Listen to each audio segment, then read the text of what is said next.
আসসালামু আলাইকুম ওয়া রাহমাতুল্লাহ।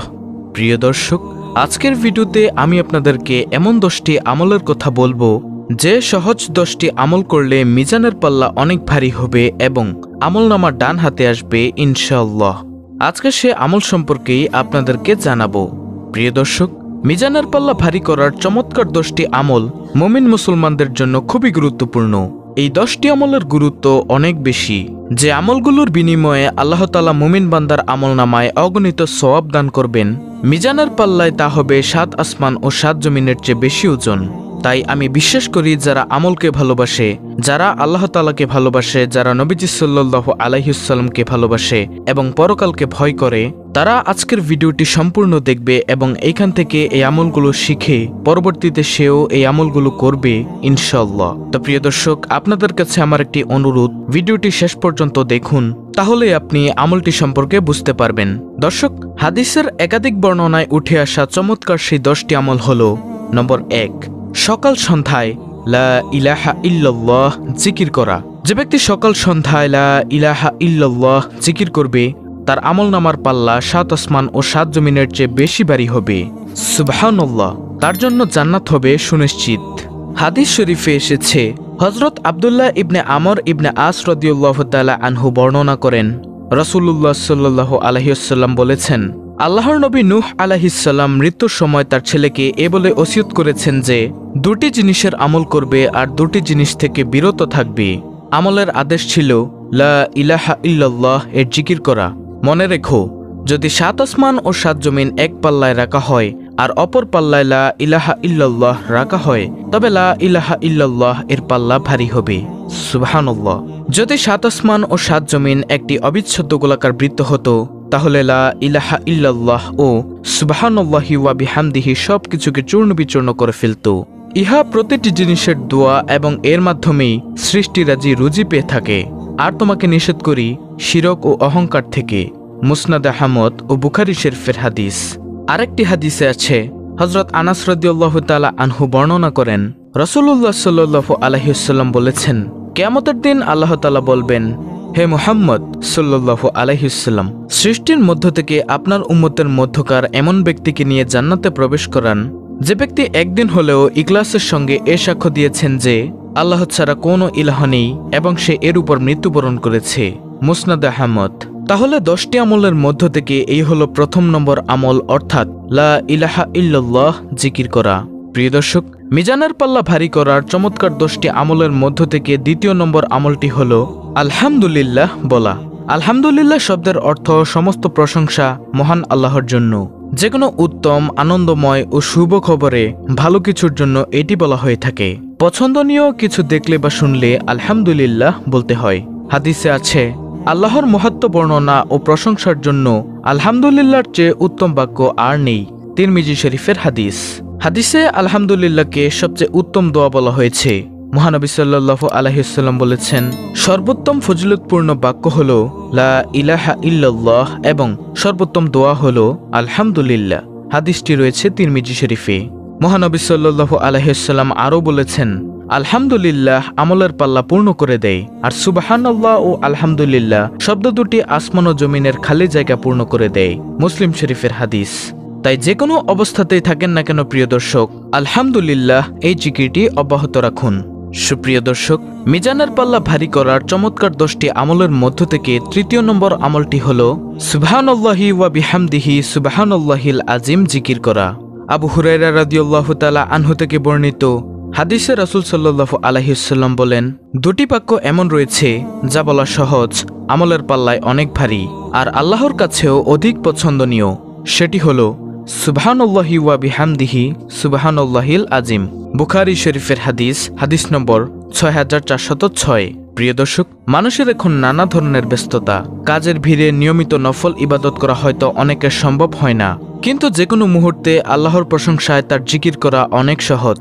এতে কোনো সময় ক্ষেপণ হয় না। কাজও ব্যাঘাত সৃষ্টি করে না। তাই সহজ আমল হিসেবে উপরোক্ত বাক্য দুইটি নিয়মিত পড়তে পারি। এতে অজ্ঞাতে ঘটে যাওয়া আমাদের বিভিন্ন গুনাহ আল্লাহ তাআলা মাফ করে দিবেন।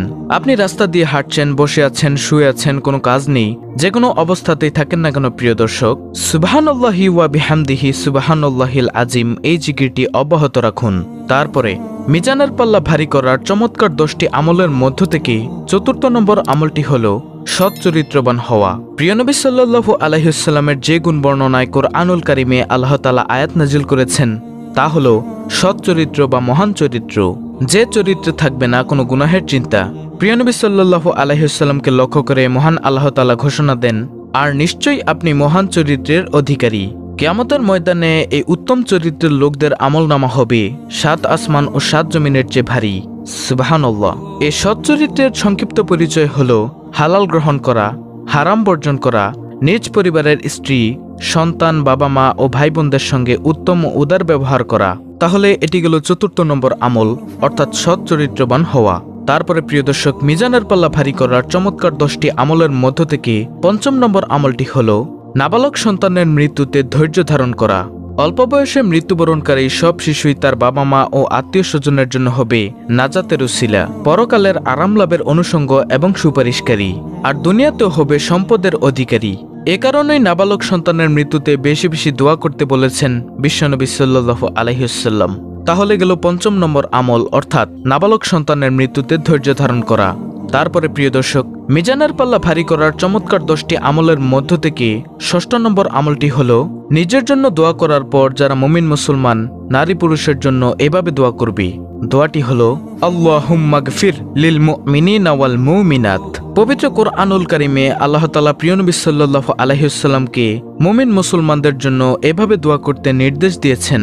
দোয়াটি হলো আস্তাগফিরলি জামবিকা ওয়ালিল মুমিনিনা ওয়াল মুমিনাত, অর্থাৎ হে রাসূল সাল্লাল্লাহু আলাইহি ওয়াসাল্লাম, আপনি ক্ষমা করুন আপনার নিজের জন্য এবং মুমিন পুরুষ ও নারীদের জন্য।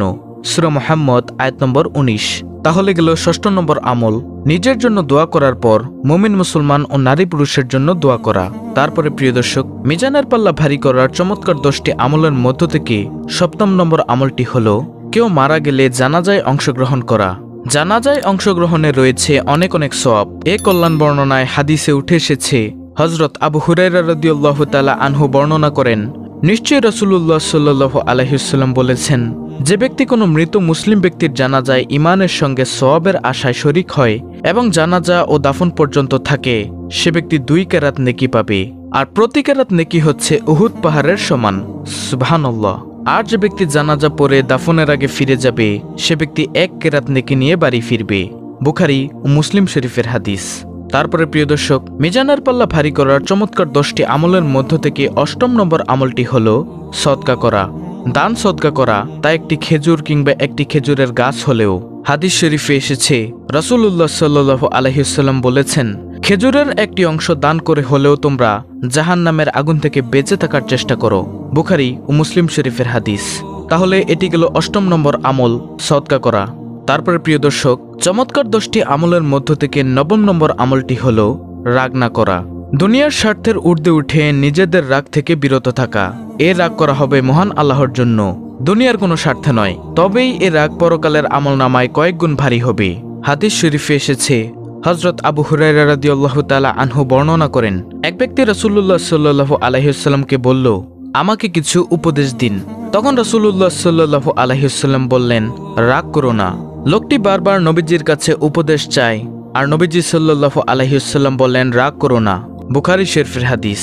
দর্শক, যেহেতু রাগ দমন করা অত্যন্ত কঠিন কাজ, আর যে ব্যক্তি তা করতে সক্ষম হবে সে দুনিয়া ও আখিরাতে কামিয়াব। রাগ দমনকারীদের প্রশংসায় আল্লাহ তাআলা বলেন, যারা নিজেদের রাগকে সংবরণ করে আর মানুষের প্রতি ক্ষমা প্রার্থনা করে তারাই মহসিন বা সৎকর্মশীল। বস্তুত আল্লাহ তাআলা সৎকর্মশীলদেরই ভালোবাসেন। সূরা ইমরান আয়াত নম্বর 134। সুপ্রিয় দর্শক, চমৎকার 10টি আমলের মধ্য থেকে সর্বশেষ 10ম নম্বর আমলটি হলো দ্বীনের পথে দাওয়াত দেওয়া। আল্লাহর পথে মানুষকে ডাকা বা আহ্বান করা।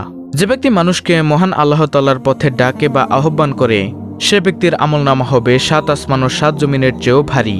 সুবহানাল্লাহ।